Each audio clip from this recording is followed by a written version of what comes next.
Well, welcome to the market wrap for not only June, Andrew, but we thought we'd catch up, and now that we're at the end of the financial year, see how this year has played out from January 1 onward. Now, Yes. June itself, how did that go? Yeah, really strong June. So we sold 24 properties across the Bellarine and we listed 20 new properties. I think the most pleasing thing, Lee, is now we've seen 3 months of solid sales data. So it's a really good sample size. The other two key factors for me, Lee, is we're seeing increasing numbers at open homes, which is a positive, and we're actually seeing some competition with offering and the price we're getting at the end of the day for the vendor. So really positive signs over the last 3 months, Lee.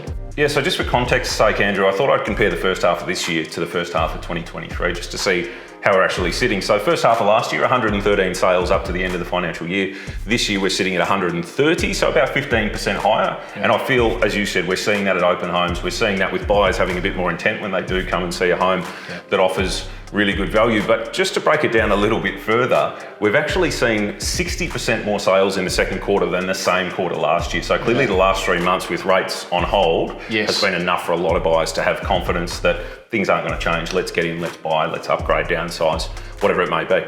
Yeah, I agree. And I think if you couple that with vendors becoming more realistic with their pricing, it's definitely led to more transactions in the first half of this year. So let's hope that continues for the balance of the year, Lee. Absolutely. And I think the other thing we were going to chat about is just the median house price and how that sits compared to the years gone by. And interestingly enough, and we've spoken to buyers that said, oh, we'd love to have a time machine, go back to when houses were a bit more affordable. I think the reality is we're actually back there now. I've looked at some of the key markets, Ocean Grove, Drysdale, Point Lonsdale, St Leonards.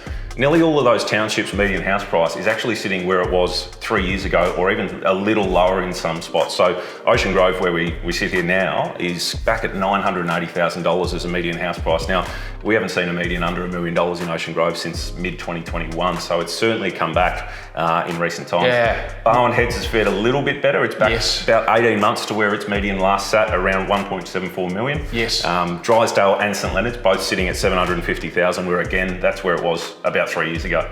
So I suppose all in all, I'd say to buyers out there, it's actually a great time to, put your hat in the ring. If you're ready to go, press the button on it, because we, as Lee mentioned, we are looking at prices that, are resembling 3 years ago. So some great buying opportunities. So Andrew, if I said, get your crystal ball out, how do you think the back half of the year plays out? Yeah, it's an interesting question. I think we see rates relatively stable for the balance of the year. I mean, they're trying to keep inflation under control. You hear a different story from the media every month. And I think if they can manage to keep rates on hold through to the end of 2024, we're going to see more positivity in the real estate market, especially locally across the Bellarine. And Lee, how do you see the back half of 2024 with stock levels? Yeah, it's interesting. And again, I had a look at last year. So stock levels this year to last are already up 30%. Okay. So there's a really good choice. Whilst we're maybe seeing higher sales volumes, that's absolutely balanced with better choice for buyers. And I agree with you. If rates stay as they are, I think we're just going to have a really nice, balanced, normal market for the back half of 2024. So hopefully that gives you a bit of insight as to what we're seeing on the ground.